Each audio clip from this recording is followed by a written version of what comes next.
This is 7, 8 years of being in this industry and really meditating on this. There's really four customers. There is your first and foremost, your homeowner, end user, your customer. You have your sales rep. You have, if you're working with dealers, you have the dealer owner, the person who runs that sales organization. And then you have third parties. A lot of people, I think, miss third parties. And it's only in mastering and improving all their experience in which I believe you become a great organization. This is the Snowball Effect. You're listening to the Marketing Playbook series, presented by the Snowball Effect podcast. It's growth done right. Hey, this is Todd, and welcome to the Snowball Effect. This is our Marketing Playbook series, and I have a returning guest. He was so awesome the first time that I brought him back. Welcome to the podcast, Jorrel. It's great to have you. Thanks for having me again, Todd. What's new in your life in the last several months? Personally? Yeah.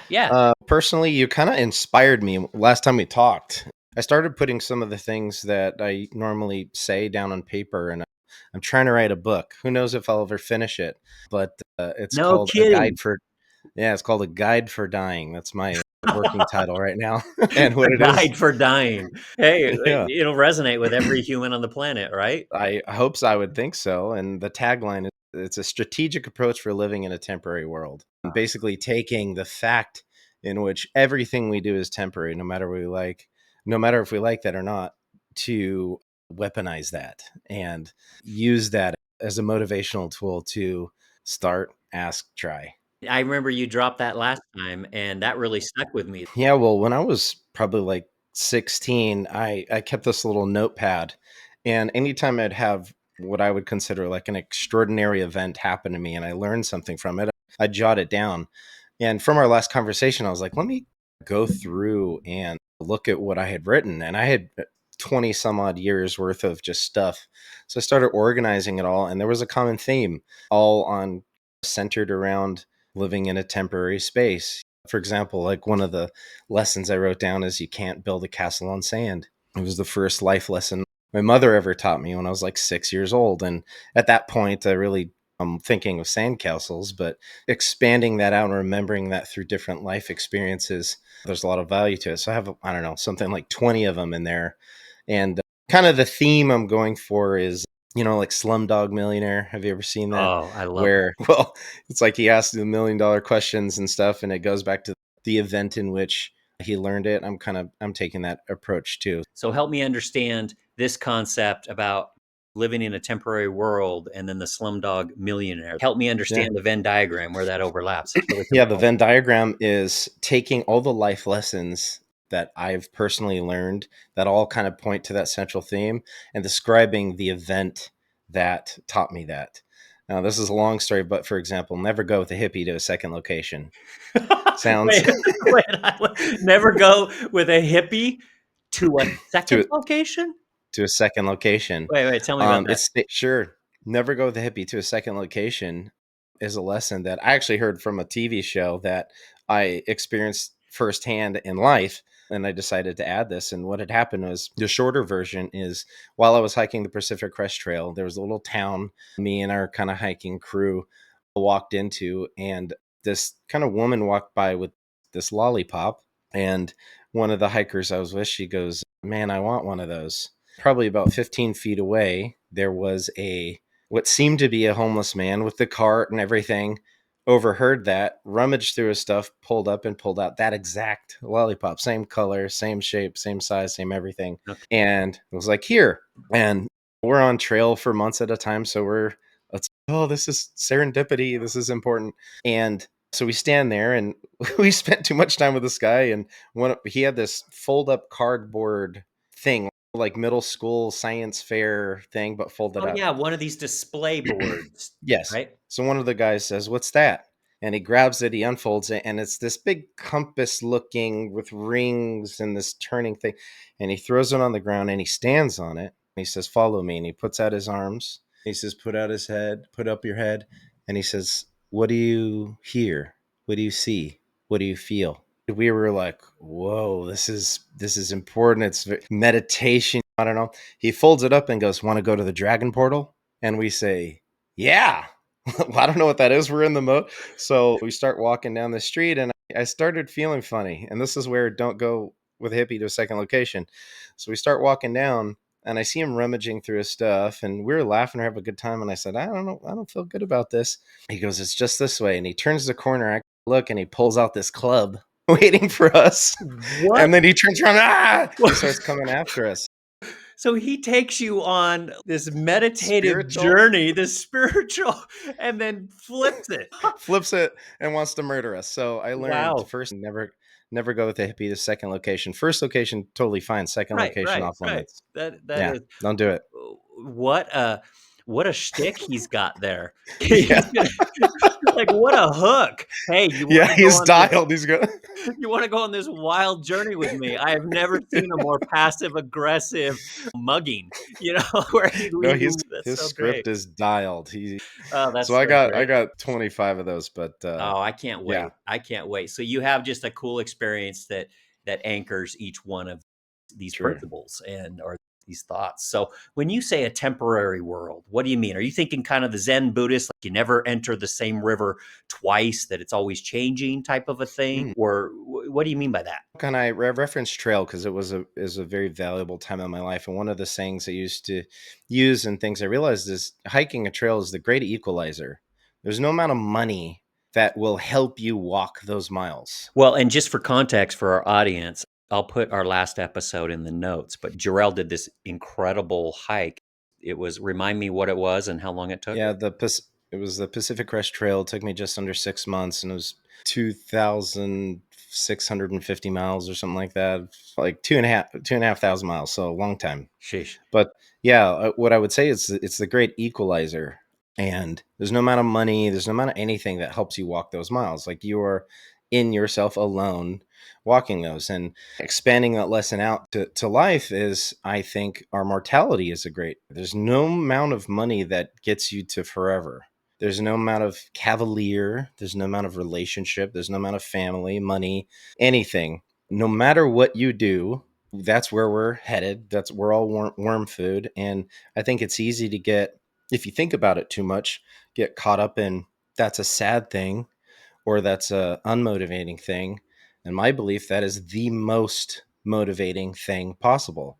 You are on center stage right now. This is not a dress rehearsal. There's no plan B. There's no try again. There's no restart. So given that context, I heard this thing years ago. I'm thinking about right now, but if he goes, if you feeling you don't want to play the game, too bad. You're already in the game. Why not win it? Why not kiss the girl? Why not start the business? Why not be nervous and join Todd's podcast? Why not? The great equalizer is coming for us all. There's no way to avoid that. There's this book I read. It's called The Regrets of the Dying. And there was this woman who, she was an artist, a writer. She did a whole bunch of odd jobs. She describes that, if I remember correctly. But she ended up being a hospice nurse. And you know what hospice is? Oh It's yeah. Yeah, people home at the end care. of their life, irreversibly at the end of their lives. And what she decided to do was start asking people what's their biggest regret. And she asked over 3,000 people. She logged every response. And there was five things were commonalities. And the number one thing was like 93%. Something crazy. It was, Of I their was number one too, regret. number one regret out of 3,000 people in hospice. I was too afraid to be the person I wanted to be. I don't want to be one of those people. It is coming no matter what. And I don't wish that upon anybody. I think people manufacture their lives to when that moment comes to be like, did it, no stone unturned. I lived thoroughly. I lived happily in whatever version that thing is. So when are you gonna finish this book and give it to the world? Man, I'm trying to finish it by the end of this year.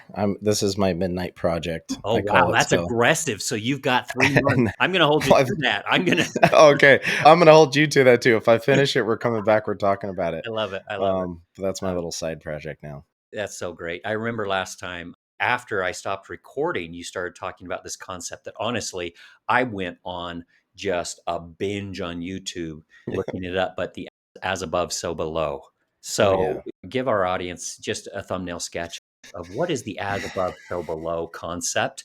Okay, so a thumbnail version of one of the deepest, most complex. Got it. You got it, Todd. No pressure. In 12 words or less. Help I us know. understand this. Okay, I'm gonna try. Okay, let's do it. The macrocosm and the microcosm are mirrored reflections of each other. You just did that in 10, 10. if I Okay. counted right. There you go. The macrocosm, the big, and the microcosm are mirrors of each other. What does that mean day to day? Now you can use as many words as you want. Okay. Okay. So what is that? But please This describe it in haiku. Describe it I in know, haiku, but in it can Latin be as long as you want. backwards. Got it. No problem. Day to day. If you take that concept and what's interesting about this concept, it's so old. Even know where I'm pretty sure they don't even know where it originated from, and it shows up in every aspect of life. It shows up in medicine, science, business, everywhere. But if you're looking at, said simply, the big is a mirrored reflection of the small and vice versa. In day-to-day life, let's say like relationship, whatever you want your relationship to be, or whatever it is a reflection of the small relationships and moments you have in that relationship. So the passing, kind of mundane, the mirrored reflection of the large. A concept that I've used for myself to wrap my head around my own thoughts, if that makes sense, It is does. So give me a for instance. there's this saying, global change is neighborhood change. And what that means is if everyone fixes their neighborhood, you fix the planet, right? It's a mirrored Right. reflection. The planet, a fixed planet is a mirrored reflection of a fixed neighborhood. So if the planet's in disarray, that means your neighborhood's in disarray. It's inseparable from each other.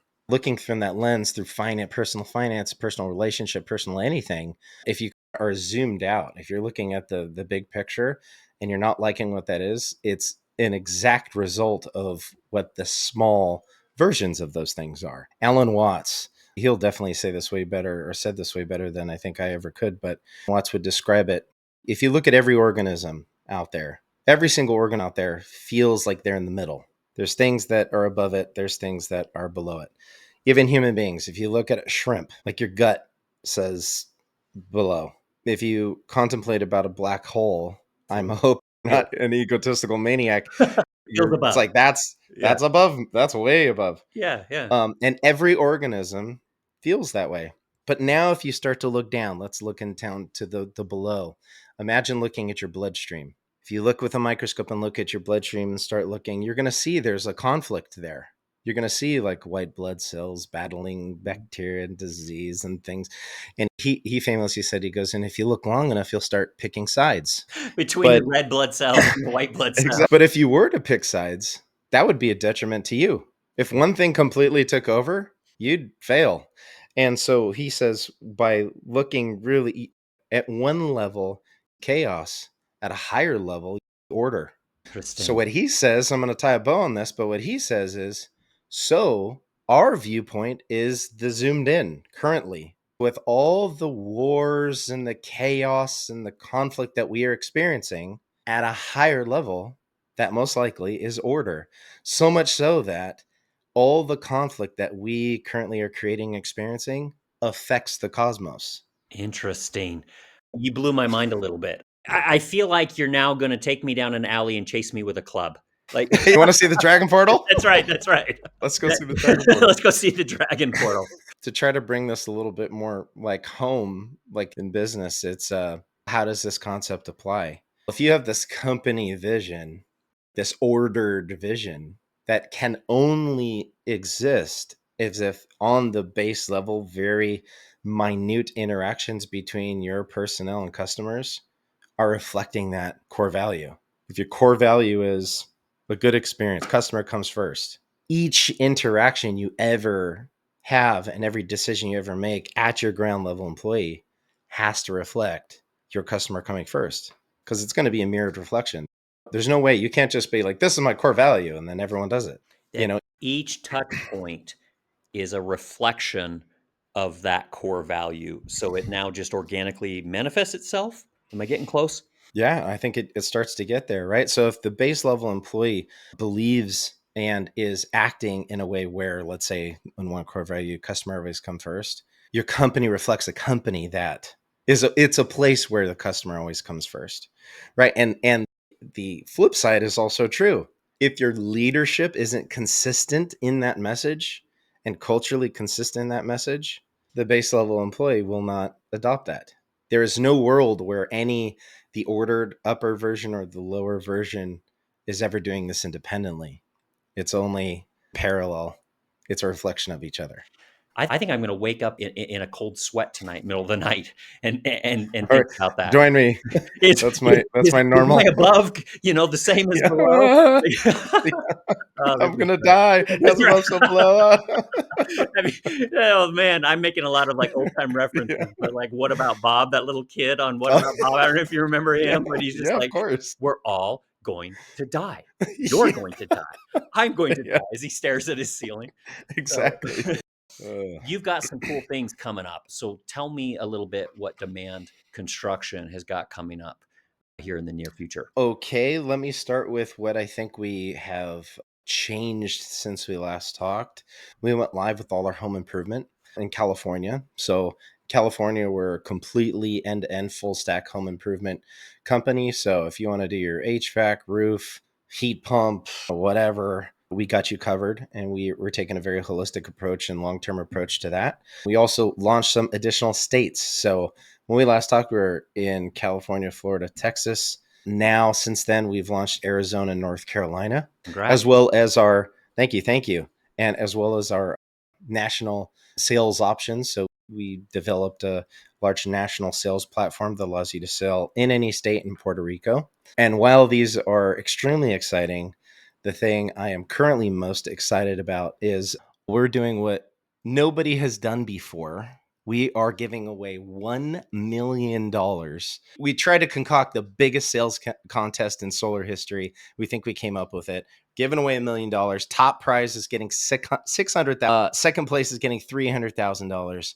Third place is getting $100,000. And what we're doing is we're taking all the dealers, all the teams that we have in Q4, and basically tallying that volume up. If you're a medium or smaller dealer, don't fret. Just register, because if you register and you're thinking to yourself, oh, you work with Sunder, you work with them, you work with all these bigger sales companies, don't worry. It doesn't matter. We're making sure you're going to be able to go toe to toe with the big dogs. And this is how. If you register, you are going to get everybody who didn't register to be put under you to tally up as volume. But just register. So I don't care if there's 30 companies that register. I think we're at about 25 right now. We have 1,039 dealers in our network. So we are going to, there's enough to go around. Just register. We're going to put all these dealers under you and get you in contact with these other sales partners and establish you as a leader in this organization so you can go toe to toe with kind of the larger organizations out there. And if you are one of the larger organizations and you're like, dude, this is a sweep, we're just going to win, just come in, just sweep, just win. That's why we're doing a second and third prize. Come on, stretch your stuff. If you're thinking to yourself, $1 million, that's too good to be true. Close. It is good and it is true, but not too good. Not too good to be true either. We've got a lot of great sponsors and partners that came in to support us in this initiative, a lot that are public and a couple big ones that are private. They didn't want me to say, but trust me, we've got a lot of cool partners making sure this happens. A lot of people want to see Demand win. So register. You've got a chance. And literally, if you just push, you could be top 3. I love it, Jorrel. First of all, that's crazy. $1 million, 600,000 for the winner, 300 for second, and 100,000 for third. That's crazy. But I would expect nothing less from you, Jorrel. Big, bold, Well, and just a little crazy. if you want to hear big, bold, and crazy, if this works, if we pull this off, if we do this dang thing, I think we're going to do something way bigger next summer. So I'll keep you posted. You're going to hear it launched here first if we pull I this love it. thing off. But yeah, great working with you, man. We're going to be announcing the winner and giveaway. I want to do one of those big cardboard Oh yeah, you've got to, checks. right? Right. Yeah, knock on their door, the thing and the stuff. That's what I want to do. I always see people, you see two ends of, you see someone writing a check and then you see this giant check. I've seen both of Yeah, those. I yeah. want to see you actually writing a giant Oh, check, yeah, like that's 600,000 with just a big old signature. Anything else that your company's got going on? You're expanding into new states, you've expanded your services, and now you're giving away millions of dollars. I don't know. For you, that's probably just a normal Wednesday. But anything else that you've got going on for the world to hear? you want more from me? You want me to give away $1,000,000, do Yeah, 50 home improvement items in California, expanded 2 states in the yeah, past yeah. month? And Okay. you're writing a book. And I'm Yeah. like, "Hey, what else you got?" I mean, Yeah, I come on, thought you were gonna give it bring up. something today, really.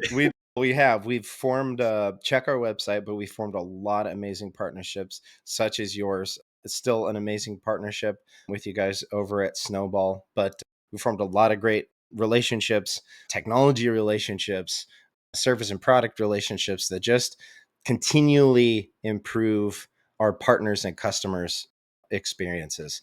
We've got a bunch of different customers, I believe, a lot of different types of partners, and we're continually trying to push and improve those for them because, again, as above, so below. If they're happy, we're going to be happy. Well, I have one more question here for you. I want you to leave our audience with just some insights, some things they can take away with them. Last time you introduced, oh, what was it? The cube of customers. Oh, Yeah, right? mhm. And you outlined, you said, "Okay, here's our 4 different customers." Remind me, I believe it was the sales team, the dealers, third parties, and then the end users. Mhm. Did I get close on that? Absolutely. And this is 7, 8 years of being in this industry and really meditating on this. There's really 4 customers. There is your first and foremost, your homeowner, and user, your customer. You have your sales rep.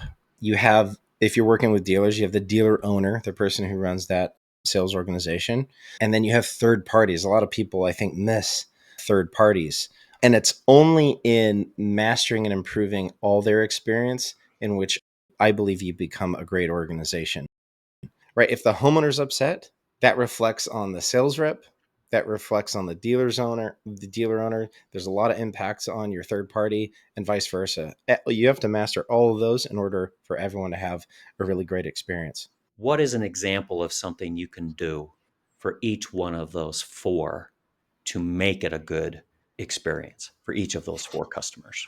Yeah, I'm going to throw a little curveball, and I think what you can do is identical in process, and that process is you first have to understand what it is that customer wants. That's the only way. You start there, understanding what they want, and work back to your processes and development and experience in order to do that. I don't think you're ever going to just blanketly be able to assign to people what they want. There's a degree of that for sure, but I think ultimately you need to first and foremost understand what they want. And I'll give you an example. Before solar, I worked in the medical industry. I started as an EMT, worked my way into operations pretty quickly, dispatch sort of thing. I ended up running the operations. And after it started going, I ended up got into the business development side. And business development for in that industry is like not cold calling, but cold showing up to a hospital and saying, let me talk to the person who runs this place. So pretty tough. And what I learned was the people who assign the ambulances and decide what companies they partner with are the nurses in the ERs, the people on the ground level. They're picking up the phone and they're calling, hey, this patient's ready, right? I ended up it's probably about 36xing that company in about 3 or 4 months. And all I did was I had a route of 24 hospitals and nursing homes, and I memorized and wrote down all the Starbucks orders they wanted. I, sh- I showed up every morning, dropped off their favorite drink, dropped off a pen. Hey, Susan, whatever. And we exploded. And that's what they wanted. That's what that end user wanted. They didn't want like cool decals on the units. They didn't want like a cool CRM. They just wanted someone to be like, you're crushing. Here's some coffee. Thanks. That's such a Uh, small thing, but such a personal thing. They wanted their morning coffee made just right, like how Good. they like it. Wow, that's really I thoughtful. crushed. That's thoughtful. I wish I could tell you that it was 'cause I'm a development mastermind, but it really was just consistently really listening to what people wanted, observing and delivering it. So taking us back to our industry, what does a homeowner really want? When I was selling solar 4 or 5 years ago, something like that, had 6 month install time, 6 month PTO. I never had any well, I had 3 cancels in 3 years. So what people were getting from me and those organizations, even though they were mom and pops, were a high degree of communication, updates, relationship, personal touch. That's for those homeowners. And then you keep moving on to your sales partners, you move on to your sales dealers, and each one of those needs are different. So in answer to your question, give an example of each. I think the example is really take the time to listen and figure out exactly what it is they want with some optimization and with some sugar from your side. But I think you got to start there. I love that so much. Jorrel, it's so fun to talk to you. I could talk to you all day. But what I love about you is you'll take these very practical, delivering coffee just made just right, delivering Starbucks, and actually connect it to such bigger ideas that I think just really hit you where it counts. Appreciate you, man. Yeah, love talking to you as well. Anyone that is viewing this, go to Join Demand. Spell that for us once again. You got it. It's joindmnd.com/1 million, all in words. All right, One go get letters. your $1 million. So, Jorrel, thanks for joining us today. That was such a fun conversation. Thanks, brother. All right, we'll see you. Thanks, everybody, for joining the Snowball Effect. We'll see you next time.